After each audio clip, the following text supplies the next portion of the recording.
ప్రభునందు ప్రియమైన వాళ్ళరా, ఈ 2025 క్రిస్మస్ సాయంకాల ఆరాధనలు మన క్రీస్తు కుటుంబానికి ఎంతో దీవెనకరమని, సంతోషదాయకమైంది కదా. క్రిస్మస్ మన పాపం నుండి మనల్ని విడిపించడానికి దేవుడే మానవ రూపం ఎత్తి మన మధ్యకి వచ్చిన సందర్భం. ఇది ఎంతో సంతోషం, ఆశీర్వాదకరం. కాబట్టి మీ అందరిని కూడా ప్రేమతో ఆహ్వానిస్తున్నాను. ఈరోజు మనకి స్వార్థ అందించడానికి మన సోదరి మద్దు పురుషోత్తం పాష గారు, సతీమణి స్వరూప గారు మనతో ఉన్నారు. వారిని వాక్య పరిచర్యకు ఆహ్వానిస్తున్నాం. మరి గడిచిన కాలంలో వారు అమరావతి పక్కనే బలుసులపాడు మొత్తానికి ఆ గ్రామంలో పరిచర్య చేస్తూ, యవనస్తుడు చాలా చక్కగా ఉంటాడు, ఎత్తుగా ఉంటాడు, బండి స్కిడ్ అయి చాలా దినాలు మంచం మీద ఉండిపోయారు. చాలా సేవలు చేశారు, బతికించడానికి తీవ్ర ప్రయత్నాలు చేశారు. మనం కూడా వెళ్ళొచ్చాం. 2 రకాలుగా వారికి ఓ నెలకు సరుకులు అవి తీసుకుని వెళ్ళాం. కానీ ప్రభు పిలుపు అందుకొని వెళ్ళాడు. మరి పాషం గారి బిడ్డలు పెట్టుకొని చీరాల్లో చదివించుకుంటున్నారు. వారి కొరకు, వారి పరిచర్య కొరకు మీరు ప్రార్థన చేయండి. అలాగే వారికి దేవుడి అవకాశం ఇచ్చాడు వాక్యం చెప్పడానికి. మనం ఒక చిన్న కీర్తన పాడిన తర్వాత మన సోదరి పాషం గారు దేవుని వాక్యాన్ని అందిస్తారు. ఆంధ్ర క్రైస్తవ కీర్తనలో నుండి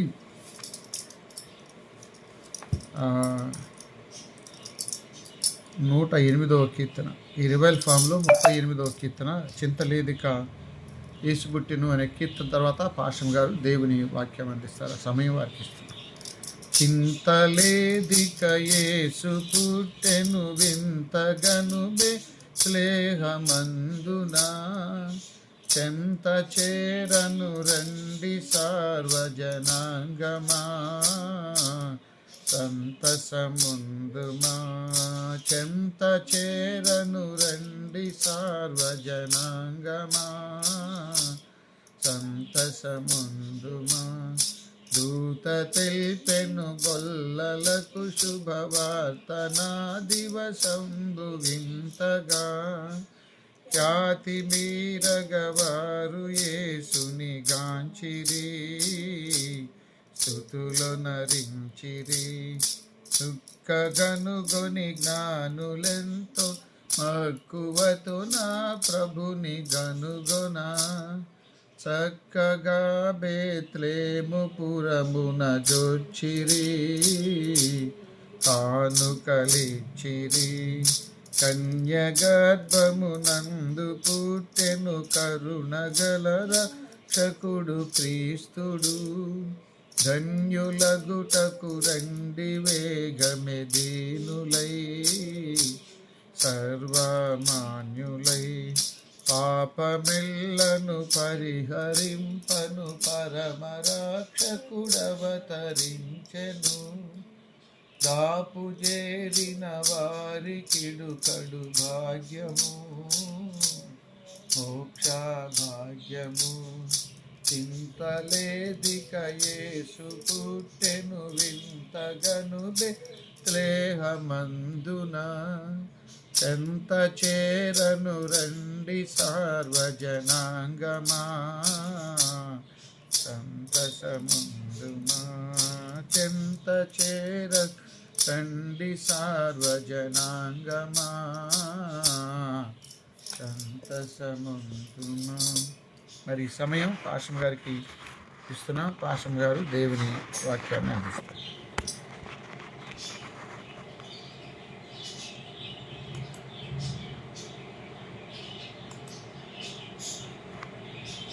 పాషం గారు, మీ వీడియో ఆన్ చేసుకోండి.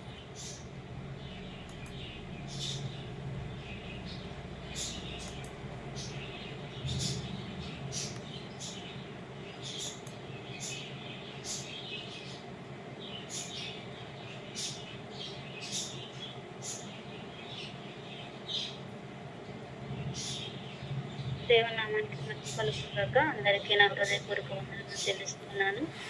ఇటు ప్రత్యేకమైన సమయాన్ని ఇచ్చినటువంటి మన తండ్రికి ముందుగా నా హృదయపూర్వక వందనములు చెల్లిస్తూ మీ అందరికీ కూడా మరొకసారి నా హృదయపూర్వక వందనములు చెల్లిస్తూ తెలియజేస్తున్నాను.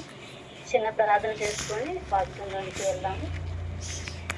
మహోన్నతుడా, సర్వోన్నతుడవి, సర్వంతరి అని గొప్ప దేవ, మీ గొప్ప నామానికి వందనములు స్తోత్రములు చెల్లిస్తున్నాం నాయన. గడిచిన కాలం అంతా కూడా మమ్మల్ని మీరు ఎక్కువ చాటున భద్రపరిచి క్షేమంగా ఉంచి మంచి ఆరోగ్యమును మరొకరు దయచేసి నాయన మరలా నాయన ఈ విధంగానైనా మేము అందరం కూడుకొని నేను మిమ్మల్ని ఆరాధించడానికి మిమ్మల్ని కనపరచడానికి ఇచ్చిన సమయాన్ని బట్టి వందనము నాయన. ఈ సమయాన్ని చూడలేక ఎంతోమంది గతించిపోయినారు, కానీ నన్ను మమ్మల్ని అయితే నేను విడుదలగా చేర్చుకున్నారు నాయన. బట్టి వందనము నాయన. ఈ లోకంలో ఉన్నంత కాలము కూడా నాయన మీ అందు భయం భక్తి కలిగి జీవిస్తూ నాయన దినదినము నాయన మీలో ఫలిస్తూ నాయన ఇదిగో నాయన నాయన మీ చెందుకు నాయన పరిశుద్ధంగా పవిత్రముగా చేయబాధ్యం దయచేయమని అడుగుచు వినుచున్న నాయన వాక్యాన్ని నాయన ఇదిగో నాయన వింటున్న వారికి తోడుగా ఉండండి, చెప్తున్న నాకు తోడుగా ఉండి సమయోచితమైనటువంటి జ్ఞానాన్ని దయచేయమని అడుగుచు నాయన. ఏ వాక్కులు నాయన మీరు చెప్పాలని ఆశ కలిగి ఉన్నారో ఆ యొక్క వాక్కులు నా నోట నుంచి పలికించమని అడుగుచు. ఈ ప్రార్థన క్రీస్తు నామములో అడిగి వేడుకొని ప్రార్థిస్తున్నాను తండ్రి, ఆమేన్.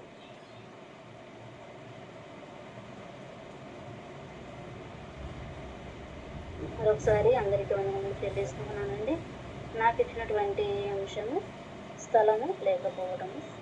ఒకసారి మనము చూసుకున్నట్లయితే కీర్తనల గ్రంథము 18వ అధ్యాయము. పాస్టర్ గారు వీడియో ఆన్ చేసుకోండి.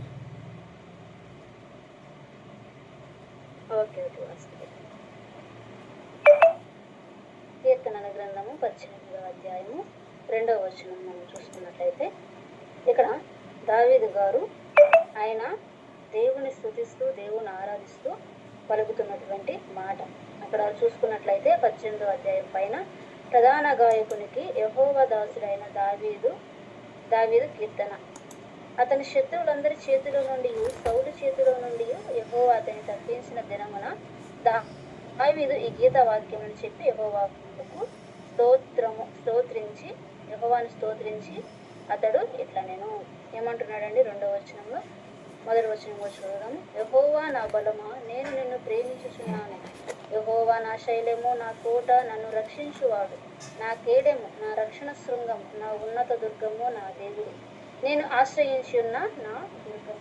ఇక్కడ ఆనందముతో ఏం చేస్తున్నాడు, ఎందుకు దావీదు గారు ఈ విధంగా ఆయనను స్తుతిస్తున్నాడు, ఆయన ఆరాధిస్తున్నాడు అంటే తన శత్రువుల నుంచి దేవుడు దావీదు గారిని విడిపించాడు అని చెప్పి ఇక్కడ ఆయన్ని దేవునిని దావీదు గారు స్తోత్రిస్తున్నారు, కీర్తిస్తున్నారు కదండి. సౌలు చేతుల నుండి దావీదు గారిని దేవుడు తప్పించాడు, తన శత్రువుల నుంచి దేవుడు తనని తప్పించాడు అని ఆనందముతోటి దేవుణ్ణి స్తుతిస్తున్నాడు, కీర్తిస్తూ అంటున్నాడు, యెహోవా నా శైలము, నా కోట, నన్ను రక్షించువాడు, నా కేడము, నా రక్షణ శృంగము, నా ఉన్నత దుర్గము, నా దేవుడు, నేను ఆశ్రయించున్న నా దుర్గము. మరి మనము కూడా ఈ విధంగా దేవుణ్ణి ఆరాధించేవారుగా ఉండాలి, దేవుని ఈ విధంగా మనము స్తుతించేవారుగా ఉండాలి. ఎందుకనంటే మనం ఇంకా పాపులుగా ఉన్నప్పుడే, మనం అపవాది చేతిలో చిక్కింపబడి ఉన్నప్పుడు దేవుడు తన ప్రేమ చేత మనం ఇంకా పాపంలో ఉండగానే ఏం చేశాడు, దేవుడు మనల్ని రక్షించాడు కదండి. రక్షించాడు కాబట్టి మనము కూడా దావీదు గారు ఏ విధంగా అయితే ఆయన స్తుతిస్తున్నాడో, కీర్తిస్తున్నాడో, ఆరాధిస్తూ ఉన్నాడో ఆ విధంగా మనము కూడా దేవుడిని ఆరాధించేవారుగా ఉండాలి, స్తుతించేవారుగా ఉండాలి. ఎందుకంటే మన పాపముల నుంచి దేవుడు విడిపించాడు, మన శత్రువైనటువంటి అపవాది చేతిలో నుంచి మనల్ని విడిపించి మనకి గొప్ప రక్షణ భాగ్యాన్ని మనకి అనుగ్రహించాడు. కాబట్టి మనము కూడా దేవుణ్ణి ఈ విధంగా దావీదు గారు ఎలాగైతే తన శత్రువుల నుంచి దేవుడు విడిపించాడు అని చెప్పి తలంచుకొని దేవుని స్తుతిస్తూ ఉంటున్నాడు, అలాగే మనం కూడా ఎల్లప్పుడూ కూడా ఆ యొక్క అపవాది నుంచి, ఆ యొక్క పాపాల నుంచి మనల్ని విడిపించాడని మనము కూడా ఎంతో ఆనందంగా దేవుణ్ణి స్తుతించడానికి మనము అర్హులమై ఉన్నాము. కాబట్టి ఒకసారి మనం చూసుకున్నట్లయితే 1 కొరింథీ 1వ అధ్యాయం 18వ వచనం మనం చూసుకున్నట్లయితే మనం ఎప్పుడు చదువుకుంటున్నటువంటి, మనం వింటున్నటువంటి, మన నోట పలికేటువంటి మాటే 1 కొరింథీ 1వ అధ్యాయము 18వ వచనం. మనం ఎప్పుడు వింటూనే ఉంటాము కదండి, మాట్లాడుకుంటూనే ఉంటాము, కానీ మనకి ఎంతవరకు అర్థమవుతుందో ఆ యొక్క వాక్యం అనేది మనం ఒకసారి మళ్ళా గ్రహించుకున్నట్లయితే అక్కడ సిలువను గూర్చిన వార్త నశించుచున్న వారికి వెర్రితనము కానీ రక్షింపబడుచున్న మనకు దేవుని శక్తి. చూడండి, సిలువను గురించిన వార్త నశించుచున్న వారికి వెర్రితనం కానీ రక్షింపబడుచున్న మనకు దేవుని శక్తి అని చెప్పి ఇక్కడ వాక్యంలో వాక్యము తెలియబడుతుంది. అంటే ఇప్పుడు సిలువని గురించి ఫర్ సపోజ్ మనం వాక్యం వింటున్నాం, దేవుని గురించి వింటున్నాం, కానీ విన్న ప్రకారంగా నడుచుకోవట్లేదు అని అంటే అది ఏంటి? మన వెర్రితనం వల్ల, మన భక్తిహీనత వలన ఎలా నడుచుకుంటున్నాం? మనము వెర్రితనంగా నడుచుకుంటున్నాం కాబట్టి ఏమవుతున్నాము? నశించిపోతున్నాం అండి. ఇప్పుడు దేవుడు మనకు ప్రతిదీ చెప్పి ఉన్నాడు కదా, ఎలా ఉండాలి, ఎలా జీవించాలి, ఇలా జీవిస్తే మనము ఇలాగూ దేవుని దగ్గరికి ఎలా చేరుతాము అన్నీ మనకి వివరించి ఉన్నాడు కదా. అవన్నీ మనం చిన్ననాటి నుండి వింటూనే ఉన్నాము. కానీ మన వెర్రితనం వలన, మన భక్తిహీనత వలన ఏమవుతున్నాము? నశించిపోతున్నాం. కానీ ఎవరైతే ఆ సిలువను గూర్చి విని నమ్మి వాక్య ప్రకారంగా నడుచుకుంటారో వాళ్ళు ఏమవుతారు? ఆ వాక్యం ద్వారా మనం శక్తిని పొందుకొని మనం ఏమవుతాము? రక్షింపబడతాం. ఆ వాక్యంలోని అర్థాన్ని మనము గ్రహించాలి. ఎప్పుడు కూడా మనము ఆ యొక్క వాక్యాన్ని మనము నెమరు వేసుకుంటూనే ఉండాలి. మన వెర్రితనం వల్ల వాక్యాన్ని పక్కన పెట్టేయటము కాదు అండి. మనము నశించుకోవటం దేవునికి ఇష్టం లేదు. కాబట్టి ఏం చేయాలి? ఆ ఉంటున్న వాక్యాన్ని, సిలువను గురించి ఉంటున్న ఆ యొక్క వాక్యాన్ని ఎల్లప్పుడూ మనం నెమరు వేసుకుంటూ మన యొక్క ఆ శక్తిని, మనం వాక్యంలో ఉన్నటువంటి శక్తిని మనం పొందుకొని మనం ఏం చేయాలి? రక్షింపబడాలి. రక్షింపబడిన మనము దావీదు గారు ఎలాగైతే దేవుని స్తుతిస్తూ ఆరాధిస్తూ ఆయన గణపరుస్తూ ఉన్నాడో అలాగే మనము కూడా ఆ యొక్క వాక్యం అనే శక్తిని మనం పొందుకొని మనం కూడా రక్షింపబడిన మనము కూడా ఆయన్ని ఎల్లప్పుడూ స్తుతిస్తూ ఆరాధిస్తూ ఉండాలి. అయితే లూకా సువార్త 7వ అంశము స్థలము లేకపోవటం. లూకా సువార్త 2వ అధ్యాయము 1 నుండి 7 వచనాలు మనం చూసుకున్నట్లయితే, ఆ దినములలో సర్వలోకమునకు ప్రజాసంఖ్య వ్రాయవలనని కైసరు ఔగుస్తు వలన ఆజ్ఞ అయ్యెను. ఇది సిరియా దేశమునకు అధిపతి ఉన్నప్పుడు జరిగిన మొదటి ప్రజాసంఖ్య అండి. ఇక్కడ సర్వలోకమునకు ప్రజాసంఖ్య రాయాలని చెప్పి కైసరు ఔగుస్తు వలన ఆజ్ఞ అయినది. అయితే మనం ఆలోచించుకుంటే మానవులు అనుకుంటూ ఉంటారు, ఏదన్నా ఒక ఆలోచన పెట్టారు అని అంటే సంఘంలో కానీ కుటుంబంలో కానీ ఏదన్నా ఒక ఆలోచన పెట్టారంటే ఏదో గొప్పగా ఫీల్ అవుతూ ఉంటారు. ఇది నా ఆలోచన, నేను చేశాను కాబట్టి ఇది సక్సెస్ అయ్యింది, నేను చేశాను కాబట్టి ఇట్లా సక్సెస్ అయిందని చెప్పి ఏదో గొప్పగా ఫీల్ అవుతూ గర్వపడుతూ ఉంటారు. కానీ మనలో వచ్చే ఆలోచనలన్నీ కూడా ఏమంటే మంచి ఆలోచనలన్నీ కూడా దేవుని మూలంగా వచ్చినటువంటి ఆలోచనలని మనము గ్రహించాలి. ఏమంటే ప్రజాసంఖ్య అనేది ఇది కొత్తేమి కాదు. మన పాత నిబంధన కాలంలో ఎవరి ద్వారా ఇది ప్రారంభమైందండి? జనసంఖ్య వ్రాయటం అనేది ఎవరి ద్వారా ప్రారంభమైంది అంటే మనకి సంఖ్యాకాండం 1వ అధ్యాయం 1వ వచనంలో మనకి కనబడుతుంది. సంఖ్యాకాండం అంతా కూడా సంఖ్యలే కనబడతాయి. ఆ ప్రజా సంఖ్యలు మనకి కనబడుతూ ఉంటాయి. చూద్దాము. సంఖ్యాకాండము 1వ అధ్యాయం 1వ వచనంలో ఎవరి ద్వారా ఈ యొక్క ఆలోచన అనేది పుట్టిందని మనం చూస్తుంటే, సంఖ్యాకాండం 1వ అధ్యాయం 1వ వచనం, వారు ఐగుప్తు దేశం నుండి బయలు వెళ్ళిన 2వ సంవత్సరం 2వ నెల 1వ తేదీని సీనాయి అరణ్యమందలి ప్రత్యక్షపు గుడారంలో యెహోవా మోషేతో ఇట్లనెను. ఇశ్రాయేలీయుల వంశముల చొప్పున వారి పితరుల కుటుంబములను బట్టి వారి పెద్దల చొప్పున మగవారినందరిని లెక్కించి సర్వ సమాజ సంఖ్యకు వ్రాయించుము. చూడండి, దేవుడు ఎవరు చెప్పాడు? మోషే గారితో దేవుడు ఎవరికి చెప్పి ఉన్నాడు? ఏమని? ప్రజా సంఖ్య వ్రాయించాలని చెప్పి. ఇది దేవుని యొక్క ఆలోచన. ప్రారంభంలోనే పాత నిబంధన కాలంలోనే ఇది దేవుని ఆలోచన.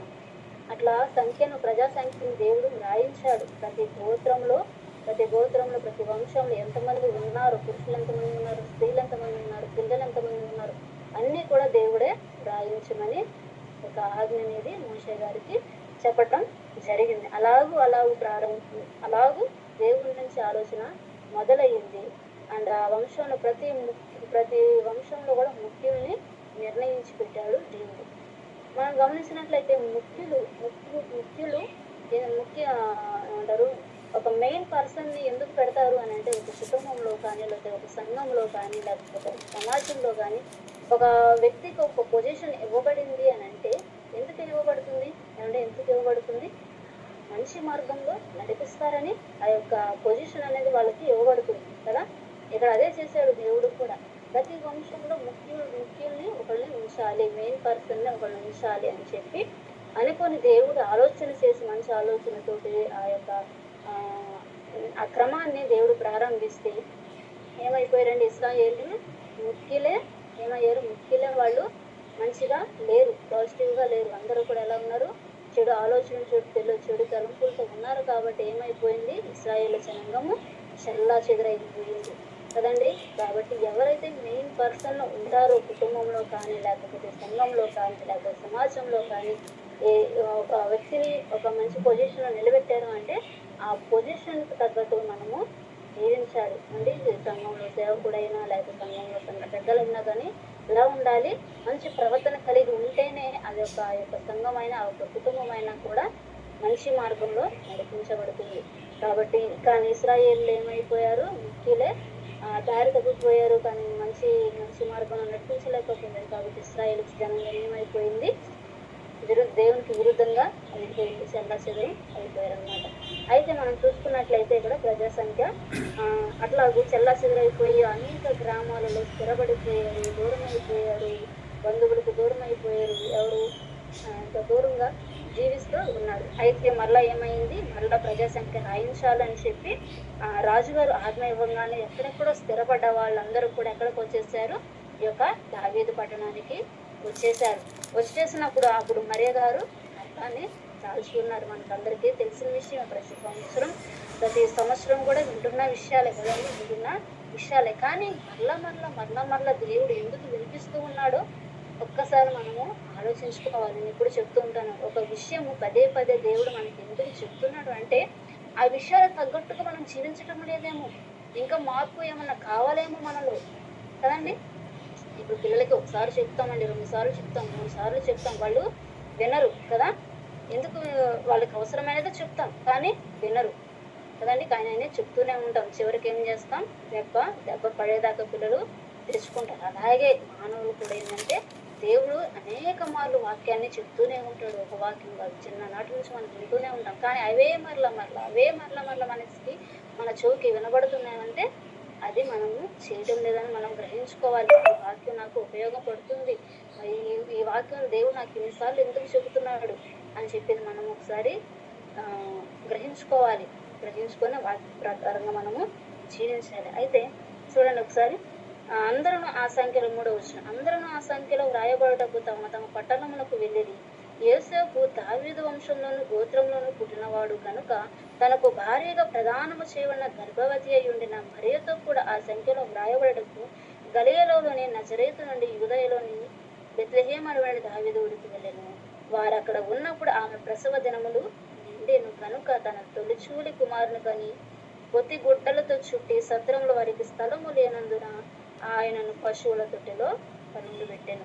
ఇక్కడ చూడండి, ఇక్కడ మనం గమనించినట్లయితే ఈ వాక్యాలు ఎన్నోసార్లు మనం చదివి ఉంటాము అండి. అనేక పట్టణాల నుంచి వచ్చారు, బెత్లెహేముకు వచ్చేసారు. అక్కడ స్థలము లేకపోవడం వల్ల ఏమైందంట, స్థలము లేదంట, సత్రంలో స్థలము లేనందున ఆయన పశువుల తొట్టిలో పరుండబెట్టింది. ఒకసారి మనం గమనించుకున్నామండి, ఆ చిన్న శిశువుకి ఎంత ప్లేస్ కావాలండి, ఏమండి, ఆ చిన్న శిశువుకి ఎంత ప్లేస్ కావాలి? అసలు పుట్టినప్పుడు ఆ శిశువు ఎవరి దగ్గర ఉండాలి, తల్లి ఒడిలో ఉండాలి కదండి, తల్లి ఒడిలో ఉండాలి. కానీ దేవుని ఆలోచన చూడండి, దేవుని ప్రణాళిక చూడండి, ఏమండి, ఎంతో మనం ఆలోచిస్తే కానీ మనకి ఆ యొక్క ఆలోచనలు మనకి దేవుడు ఆలోచిస్తే దేవుడు ఆ యొక్క తలంపులు మనకి పుట్టిస్తూ ఉంటాడు.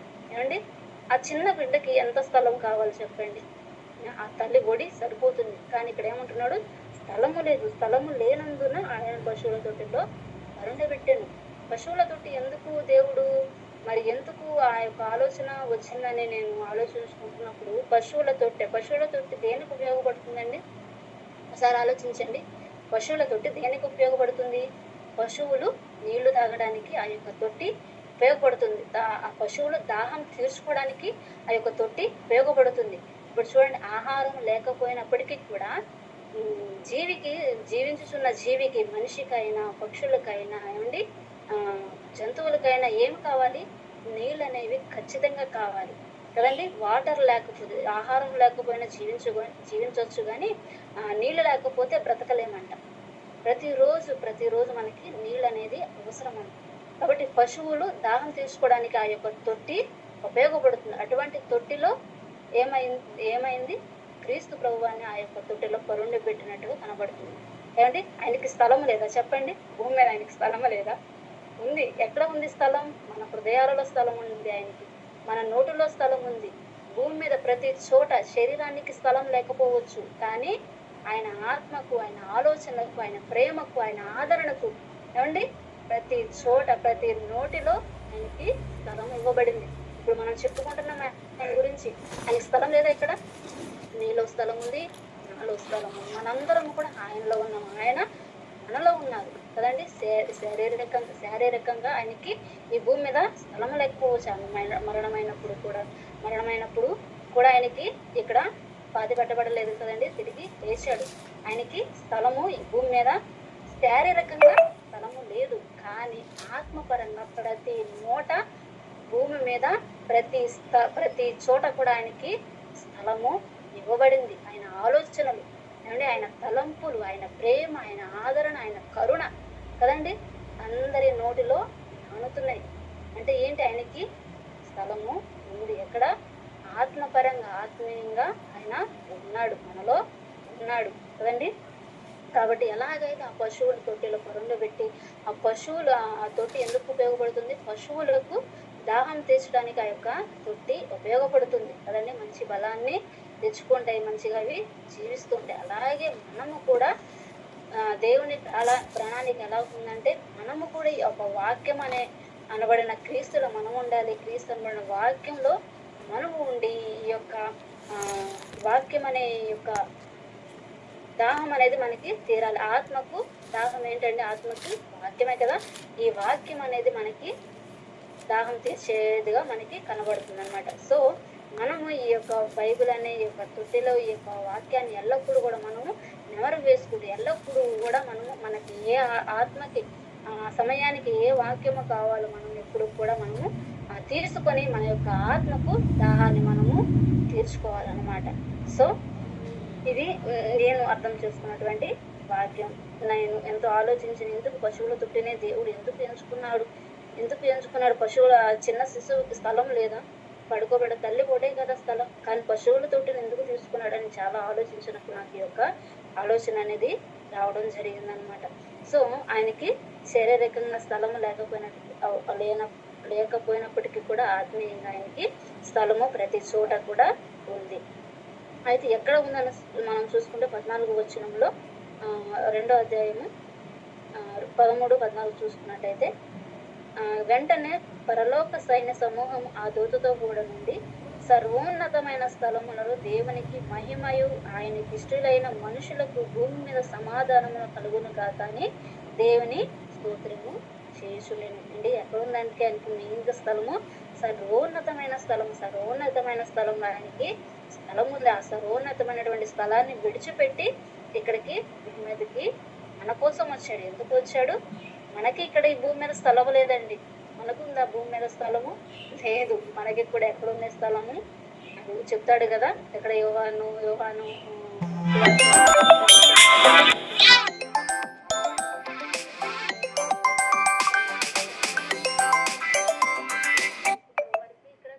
స్థలము లేదు. అండ్ మనకి కూడా శారీరకంగా ఇక్కడ స్థలము లేదు అండి. మరణమైనప్పుడు ఏమవుతాం? మట్టిలో పూడ్చబడతాము, కానీ కొన్నాళ్ళకి ఏమవుతాము? ఈ శరీరం కూడా మట్టిలో కలిసిపోతుంది.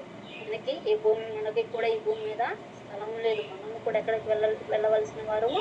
దేవుని దగ్గరికి వెళ్ళవలసిన వారం. దేవుని దగ్గరికి వెళ్తామా లేదా నరకానికి వెళ్తామా అనేది మన చేతుల్లోనే ఉంది. దేవుడు నరకానికి ఎటువంటి వారు వెళ్తారు, లేకపోతే పరలోకానికి ఎటువంటి వారు వెళ్తారు, ఎలాగూ జీవిస్తే పరలోకానికి వెళ్తారు అనేది మనకు అన్ని ముందుగానే సిద్ధపరిచి ఉంచాడు. కాబట్టి మన పరలోకానికి ఏదైతే క్రీస్తు ప్రభు వారు చెప్పి ఉన్నారో, మీ కొరకు నేను స్థలము సిద్ధపరచడానికి వెళ్తున్నాను, అక్కడికి మీరు కూడా రావాలి. ఒకసారి చూద్దామా ఆ వచనము? యోహాను సువార్త 14వ అధ్యాయము 2-3 వచనాలు. యోహాను సువార్త 14వ అధ్యాయము 2-3 వచనాలు. నేను వెళ్ళి మీకు స్థలము సిద్ధపరిచిన నేనుండు స్థలముని మీరు ఉండులాగున మరలా వచ్చి నా యొద్ద ఉండడం మిమ్మను తీసుకొని పోదును. నేను వెళ్ళుచున్న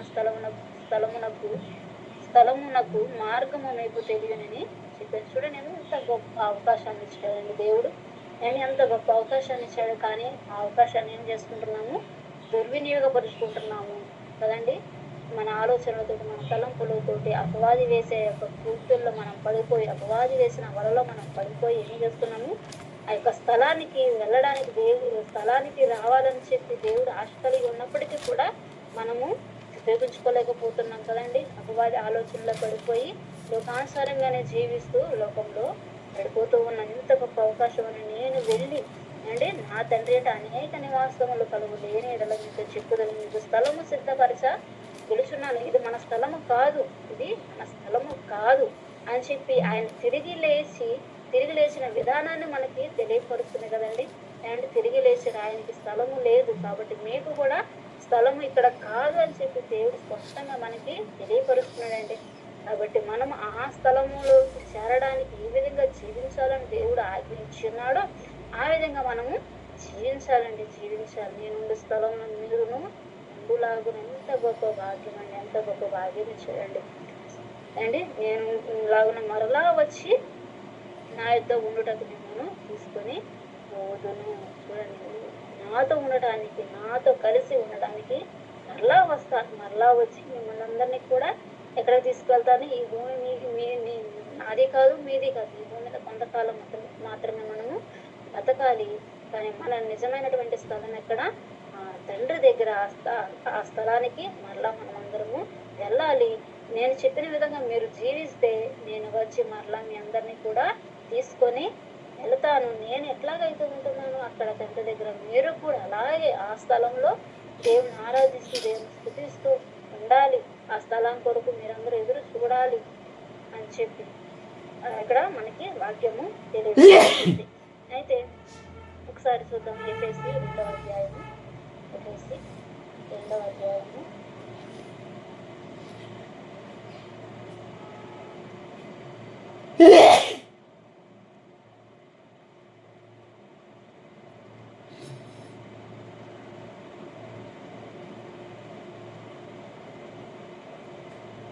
2వ అధ్యాయము 5-7 వచనం చూసుకున్నట్లయితే, అయినను 2వ అధ్యాయము 4-5-7 వరకు చూద్దాం.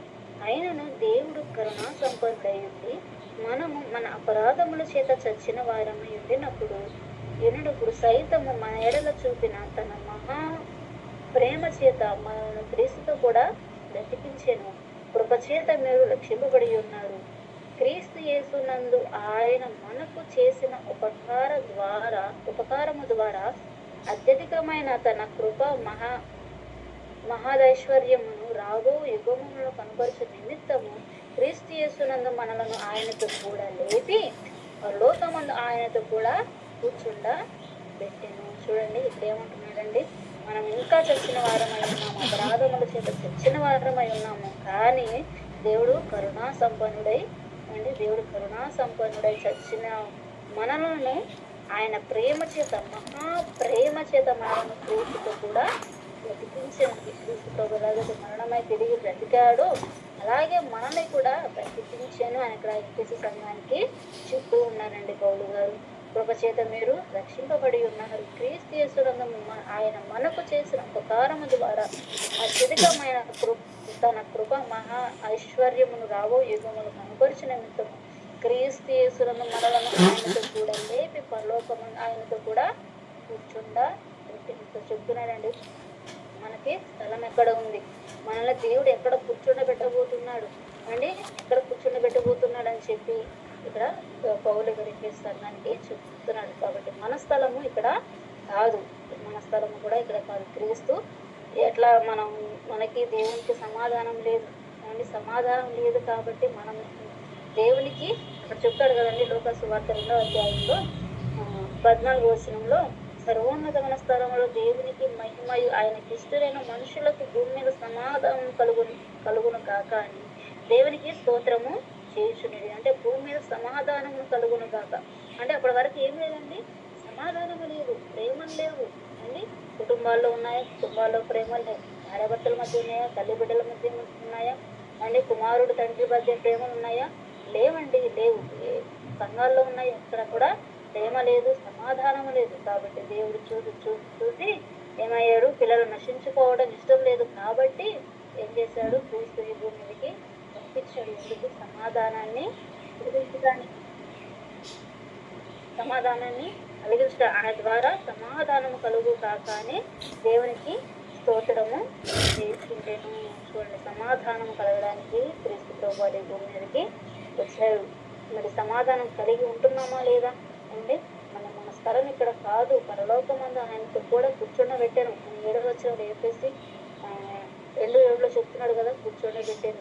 క్రీస్తు యేసును మనల్ని ఆయనతో కూడా లేపి పరలోకమందు ఆయనతో కూడా కూర్చోబెట్టాను. మీరు విశ్వాసము ద్వారా కృప చేతనే రక్షింపబడి ఉన్నారు.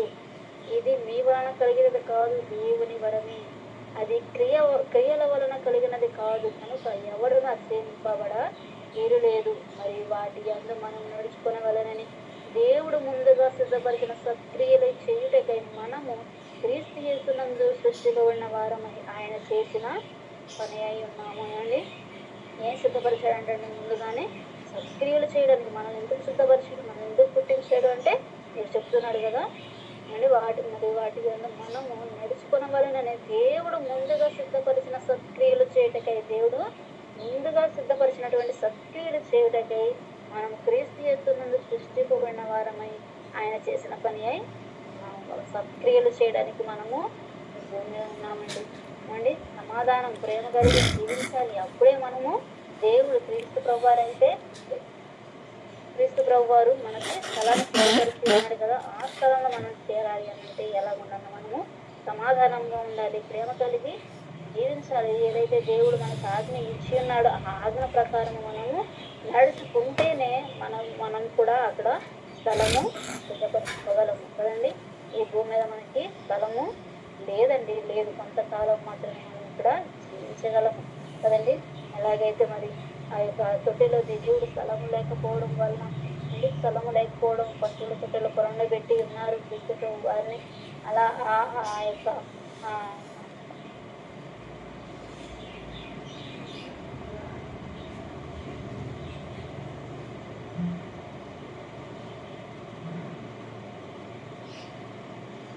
బైబుల్లో ఉన్నటువంటి వాక్యాలను మనము కూడా ఆ యొక్క దాహాన్ని, మనం ఆత్మకు కావాల్సినటువంటి దాహాన్ని మనము తీర్చుకొని, ఆత్మకు కావాల్సినటువంటి బలాన్ని, ఆత్మకు కావాల్సినటువంటి ఆహారాన్ని మనము తీసుకొని ఆత్మీయంగా మనం లోపల బ్రతికి అన్ని పరిశుద్ధంగా పవిత్రంగా దేవుడి చెంతకి చేరాలి. ఏదైతే క్రీస్తు ప్రభు వారు మన కొరకు సిద్ధపరిచి ఇచ్చినటువంటి ఆ స్థలాల్లోకి మనము కూడా క్రీస్తుతో పాటు మనము కూడా వెళ్ళాలి. కాబట్టి నా మాటలు మీ అందరికీ కూడా అర్థమైనవి అని అనుకుంటూ నా మాటలు ముగిస్తున్నాను. ఇది అవకాశం ఇచ్చినటువంటి పాస్టర్ గారికి, స్వర్గస్థులైనటువంటి మీ అందరికీ కూడా నా హృదయపూర్వక చెల్లిస్తూ నా మాటలు ముగిస్తున్నాను.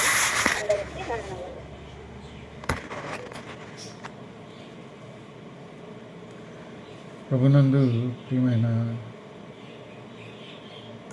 ప్రభునందు ప్రియమైన వాళ్ళారా, 2025 సంవత్సరపు క్రిస్మస్ సాయంకాల ధ్యానాల్లో మన మధ్యకు వచ్చి మరి జూమ్ ద్వారా స్వార్థ అందించిన సోదరి పురుషోత్తం పాష గారి సతీమణి మరి స్వరూపరానికి మనందరి పక్షాన వందనాలు తెలియజేస్తున్నాను. మరి కూడి వచ్చిన వారందరికీ కూడా సాయంకాల వందనాలు తెలియజేస్తున్నాను. మీరు తలలు వచ్చినట్టుగైతే ప్రార్థన చేసుకుందాం. వీలుంటే మీ ఉన్న స్థలాల్లో కూడా మోకరించి ప్రార్థించండి. పాషం గారు, మీకు దేవుడు తోడుగా ఉంటాడు. మీరు బిడ్డలు చదివించుకొని మరి ఆయన వదిలేసిన సేవను మీరు కొనసాగించాలని మీకు ఒక బ్రదర్గా నా ప్రేమతో కూడిన నా సలహా. తలలు ఉంచి ప్రార్థన చేసుకుందాం. పరిశుద్ధుడు అయిన తండ్రి, ప్రేమపూర్ణుడా, దయగల తండ్రి, నీకు వందనాలు. గడిచిన 2024 సాయంత్రం క్రిస్మస్ ఆరాధన బట్టి నీకు స్తోత్రములు స్తోత్రములు స్తోత్రములు స్తోత్రములు స్తోత్రములు స్తోత్రములు స్తోత్రములు వందనములు స్తుతులు కృతజ్ఞతలు చెల్లిస్తున్నాం. ఈ రాత్రి వేళ మా అందరి పాపాలు క్షమించండి ఆయన. మీరు లోకరక్షకుడిగా మానవుల రక్షణ కొరకు ఈ భూమి మీదకి వచ్చి మీ అమూల్య రక్తాన్ని గార్చి ఆయన మాకు పాప విమోచన, నిత్య రక్షణ, నిత్య జీవాన్ని ఇస్తున్నారు. కృతజ్ఞతలు. ఎవరు యేసుక్రీస్తుని స్వరక్షకునిగా ప్రభువుగా అంగీకరిస్తారు వారందరికీ పాపం నుండి, శాపం నుండి, మరణం నుండి విడుదలిస్తున్నారు. మరి క్రిస్మస్ ప్రపంచమంతా జరుపుకునే పండుగ. భిన్న సంస్కృతులు, సంప్రదాయాలు, భిన్న భాషలు, ప్రపంచ నలుమూలల ఆనందోత్సాహాల మధ్య జరుపుకునేది. కారణం, మానవులందరి కొరకు మీరు వచ్చారు, రక్షణ కొరకు, మానవులందరి పాప విమోచన కొరకు వచ్చారు. మేము పాపంలోనే చనిపోతే ఆయన నరకంలోకి వెళ్తాం, అక్కడ అగ్ని ఆరదు, పురుగు చావదు, యుగ యుగాలు అక్కడ బాధపడాలి. కాబట్టి మా పాపం కొరకు మీరే సిలువలో ప్రాణం పెట్టి మరులందరికీ విడుదలనిచ్చారు. కాబట్టి ఆ పాప విమోచన కార్యాన్ని గుర్తు చేసుకుంటూ మీరు వచ్చిన ఈ సంతోషం, మేమందరం మరణం నుండి, పాపం నుండి విడిపించబడటం బహు గొప్ప సంతోషం నాయన. ఎవరు మా పాపానికి విడుదల ఇవ్వలేరు, ఎవరు మమ్మల్ని పాపం నుంచి విడిపించలేరు. కన్నవారైనా కొన్నవారైనా ఎవరైనా కానీ, ధనికులైన పేదలైన రాజులైనా అందరూ పాపులే, ఏ భేదం లేదని బైబిల్ చెబుతుంది. కాబట్టి వారి వారి పాపాల కొరకు మీరే ప్రాయశ్చిత్తం చేసి ప్రాణం పెట్టారు. కృతజ్ఞతలు. ఈ రాత్రి వేళ మా అందరి పాపాలు క్షమించండి. క్రీస్తు కుటుంబ సభ్యుల కుటుంబాలను దీవించండి. ముఖ్యంగా వర్తమానం అందించిన మద్దు పురుషోత్తం పాష గారి సతీమణి సోదరి స్వరూపాన్ని దర్శించిన ఆయన మరి యవ్వన జీవితంలో భర్తను కోల్పోయింది. బిడ్డల చదువులు, తన భవిష్యత్తు, తనకు సేవ అంటే ఇష్టం. దాంతోపాటు ఈ జూమ్లోను, ఈ ఫేస్బుక్లోను కొంతమంది విడో పాస్టర్ గారు ఉన్నారు, చాలా చిన్న వయసులో భర్తను కోల్పోయిన వారు. వారికి గాడ్ చిల్డ్రన్ ఒక వాట్సాప్ పెట్టి వారిని కలిసి ఉండటంతో పాటు చిన్న చిన్న ఆర్థిక సహకారాలు అందించడానికి అప్పుడప్పుడు మాకు అవకాశం ఇస్తున్నారు. మీ చిత్తమైతే డిసెంబర్ నెలలో విడో పాశం గారికి ప్రత్యేక ప్రేయర్ జరగాలి. ఆ ప్రార్థన గడిచిన సంవత్సరం మరి డిసెంబర్ 18వ తారీఖు జరిగించాం. మరి దాదాపు ఒక 200 మంది పాశం గారులు కావచ్చు, దాంతోపాటు జనాన పొంతులములు, పాశం గారులు, విడో పాశం గారులు, హెచ్ఐవి ఎఫెక్ట్ అయిన పిల్లలు, నాయన చాలామంది మరి ఆ ప్రార్థనలో పాల్గొనే అవకాశం ఉంది.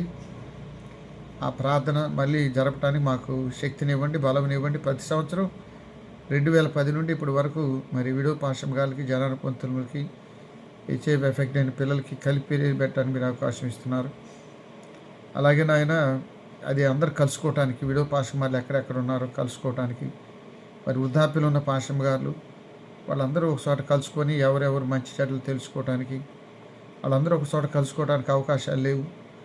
మరి భర్తలు చనిపోయిన తర్వాత వారికంటూ ఒక వేదిక లేదు నాయన కలుసుకోవటానికి, మాట్లాడుకోవటానికి. కాబట్టి ఇది ఒక వేదికగా మేము భావిస్తున్నాం. మరి ప్రతి సంవత్సరం మరి క్రిస్మస్ దినాల్లోనూ, సిలువ ధ్యానాల్లోనూ ఇంకా అనేక సార్లు మరి కొంతమంది మేము పనిచేస్తున్న బాపట్ల క్రైస్ట్ నగర్లోని బిడ్డలు ప్రేమతో ఇచ్చే సహకారంతో వారికి కొంత సహకారం ఇస్తున్నాం.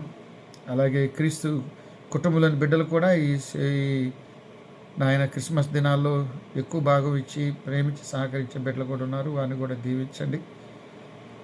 అలాగే నాయన ఈ రాత్రి వేళ మరి క్రీస్తు కుటుంబాన్ని బట్టి ప్రార్థన చేస్తున్నాం. ఈ ఫేస్బుక్లో, జూమ్లోనూ కుటుంబాన్ని దర్శించిన ఆయన వారు ఏ శారీరక రుగ్మతలు, బలహీనతలు ఉన్నా బాగు చేయండి. చలికాలం వచ్చే వ్యాధులు, జలుబులు, జ్వరాలు దూరపరచండి. అలాగే పేదరికులున్న కుటుంబాలు కావచ్చు, కుటుంబ సమస్యలు ఉన్న వాటిని మీరు సరిచేయండి ఆయన. ఆత్మీయంగా బలపరచండి. తలలు వంచిన కుటుంబాలు మీరు దీవించండి. మీ ఆజ్ఞలను కట్టడలు గైకొని వారుగా, వాక్యానుసారంగా జీవించేవారుగా, నీకు లోబడి భయపడి జీవించేవారుగా దయచేయండి ఆయన. నాయన ఈ క్రిస్మస్ దినాల్లో ప్రతి కుటుంబానికి నూతనమైన క్షేమాన్ని ఇవ్వండి, నూతన ఆరోగ్యం ఇవ్వండి. శారీరక రుగ్మతలన్నీ దూరపరచండి. వ్యాధి బలహీనతలు, మరణ బంధకాలు దూరపరచండి. ప్రతి గృహంలో శాంతియు, సమాధానం, ప్రభునందు సమాధానం, ప్రభువుకు దగ్గరగా జీవించటం, ఆయన అప్పజెప్పిన బాధ్యతలు, కట్టడలు జీవించటం. దాంతోపాటు జూమ్లోను, ఈ ఫేస్బుక్లోని బిడ్డలు వాక్యం చెప్పేవాళ్ళు, ప్రార్థన చేసేవాళ్ళు, దేవుని సేవకు పాత్రలుగా వాడబడుతున్నారు, వారిని దీవించండి. ప్రతి కుటుంబాన్ని దీవించండి, ప్రతి వ్యక్తిని దీవించండి. ఈ 20 నెల రోజుల పాటు వాక్యం చెప్పబోయే బిడ్డలకు కావాల్సిన తెలివి, జ్ఞానం, పరిశుద్ధాత్మ నడిపింపు దయచేయను ఆయన. ప్రస్తుతం మేము పనిచేస్తున్న బాపట్ల క్రైస్ట్ నగర్లోని ఫాదర్ హయ్యర్ లూథరన్ సంఘ కుటుంబాలన్నింటినీ దీవించండి నాయన. సంఘ పెద్దలు, వారి కుటుంబాలు, సండే స్కూల్ బిడ్డలు, ఉపాధ్యాయులు, స్త్రీలు, సమాజ యవనస్తులు, మరి ఇక్కడ కూడా నాయన ఉదయాన్నే వాక్యం అందించే బిడ్డలు ఉన్నారు. ఉదయాన్నే లేచి దేవుని మందిరానికి వచ్చే బిడ్డలు ఉన్నారు. కొంతమంది బిడ్డలు ఇతర జిల్లాలు, ఇతర దేశాలు, ఇతర రాష్ట్రాలు ఉన్నారు. వారందరూ ఆరోగ్యం కొరకు, క్షేమం కొరకు ప్రార్థన చేస్తున్నాం. పేద కుటుంబాలు ఉన్నాయి, భర్త లేనివారు, భార్య లేనివారు, తల్లి లేనివారు, తండ్రి లేనివారు ఉన్నారు. అలాగే తండ్రి ఆత్మీయంగా వెలుగుతున్న బిడ్డలు ఉన్నారు, వారిని దీవించండి నాయన. ఈ ఉదయకాలం నాయన మరోసారి శారీరక రుగ్మతలని, బాధలు దూరపరచండి. సాతాను శోధనల నుండి, చిక్కుల నుండి మమ్మల్ని విడిపించండి. ప్రయాణాల బిడ్డలకు భద్రత దయచేయండి. రహదారులు రక్తశక్తం అయిపోతున్నాయి. అలాగే నాయన కెరువు మరి నాయన కాన్వకేషన్ కోసం బంగ్లాదేశ్ బెంగళూరు వెళ్ళారు, వెస్ట్ బెంగాల్ వెళ్ళాడు. మళ్ళీ అక్కడికి చాలామంది విద్యార్థులు వెళ్ళారు. దాదాపు 200 కాలేజీ విద్యార్థులు దూరంగా తిరిగి వచ్చి పర్యంతం మీరు శరీర ఆరోగ్యం కొరకు కూడా ప్రార్థన చేస్తున్నాం. ఇటు క్రీస్ కుటుంబంలోని బిడ్డలు, ఇటు నాయన ఫాదర్ హయ్యర్ లూథర్ చర్చి బిడ్డలు, యవనస్తులను మీరు దీవించండి. యవన జీవితంలో దేవునికి భయపడే బిడ్డలుగా, లోబడే బిడ్డలుగా, యవన కాలంలో దేవునితో ఉండే బిడ్డలుగా, కొంతమంది బిడ్డలు దేశ విదేశాలు ఉన్నారు. వారందరి క్షేమం కొరకు ప్రార్థన చేస్తున్నాం. మరి క్రీస్తు కుటుంబం, ఫాదర్ హయ్యర్ లూథర్ చర్చిలోని బిడ్డలు శారీరక మానసిక రుగ్మతల బాధలు దూరపరచండి. మానసిక ఒత్తిళ్లు దూరపరచండి. ఇప్పుడు సడన్ డెత్లు ఎక్కువైపోతున్నాయి, హార్ట్ స్ట్రోకులు ఎక్కువవుతున్నాయి. అవన్నీ దూరపరిచి బిడ్డలకు క్షేమాన్ని ఇమ్మని, మా యావత్తు పాపదోషాలు క్షమించమని మా ప్రభువును ప్రియరక్షకుడైన యేసు పరిశుద్ధ నామములో ప్రార్థించి అడిగి వేడుకుంటున్నాం తండ్రి. ఆమేన్. పరలోకమందున్న మా తండ్రి, నీ నామం పరిశుద్ధపరచబడిగా, ఈ రాజ్యం మాకు ఎక్కువ, నీ చిత్తం పరలోకమందు నెరవేర్చినట్టు భూమి మీద నెరవేరుగా. మా దినహారం మాకు దయచి, వాళ్ళ అపరాధం చేసిన వారిని మేము క్షమించిన ప్రకారం అపరాధం క్షమించు. శ్రద్ధల్లో నీ తేక దృష్టిలో తప్పించు. రాజ్యమును, శక్తియు, మహిమయు నిరంతరం నీవేను. మన యేసు స్వామి కృప, తండ్రి అయిన దేవుని ప్రేమ, పరిశుద్ధాత్మని యొక్క అన్యోన్య సహాయం, సమాధానం ఇప్పుడు ఎల్లప్పుడూ మనకు ఆయన ప్రేమించు వారికి తోడయుండును గాక. సంతోషించుడి అందరూ నాతో సంతోషించండి, ఒక వింతగు కీర్తన పాడవచ్చి తిని సంతోషించండి, నాతో సంతోషించండి. అందరికీ వందనాలు. ముఖ్యంగా దైవర్తమానం ఇచ్చిన సోదరి పురుషోత్తం పాష గారి సతీమణి స్వరూపరాణి గారికి కూడా ప్రత్యేక వందనాలు. ఏమైనా ప్రార్థన అవసరతలు ఉంటే మాకు తెలియజేయగలరు.